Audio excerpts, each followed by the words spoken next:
Police অভিযোগ কেন্দ্রের ব্যবস্থা করা হলো সন্দেশখালীর বেড়মজুরে। গতকাল থেকে ফের চাঞ্চল্যকর পরিস্থিতি সন্দেশখালীতে।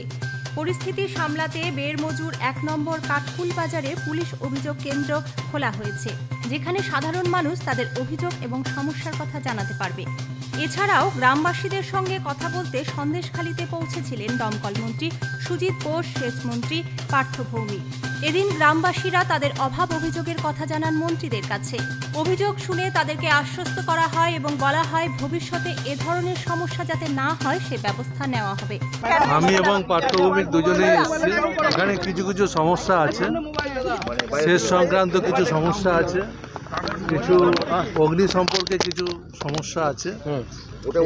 এগুলো দেখে নেবো। ২-৪টে আগুনের ঘটনা ঘটেছে, এটা যেমন দেখবো তেমনি ২-১জন মানুষ হয়তো আমাদের সঙ্গে কিছু কথা বলবে, সেগুলো কথা বলবে। সুজিত বোস জানান, কোনো অন্যায়কে প্রশ্রয় দেওয়া হবে না। ইতিমধ্যে প্রায় ২৫০টি অভিযোগ জমা হয়েছিল, যার মধ্যে প্রায় ১৫০টির তদন্ত হয়েছে এবং ১০০টি অভিযোগের সমাধান করে নিষ্পত্তি করা হয়েছে বলেও জানিয়েছেন তিনি।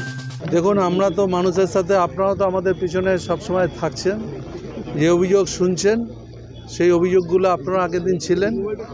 আমরা একটা জিনিস পরিষ্কার বলতে চাই, পার্টি কাউকে অন্যায়কে রেয়াত করে না, করবেও না। যা যা অভিযোগ ইতিমধ্যে পাওয়া গেছে সেই অভিযোগগুলো আমরা নিশ্চয়ই সেগুলো উত্তর দিচ্ছি। ইতিমধ্যে আপনাদের জেনে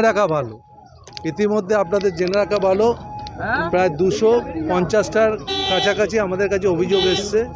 সেই অভিযোগের প্রায় ১৫০-র মতো এনকোয়ারি হয়ে গেছে, ১০০-র মতো আমরা সমাধান করে দিয়েছি। Bureau report, Nobel Bangla.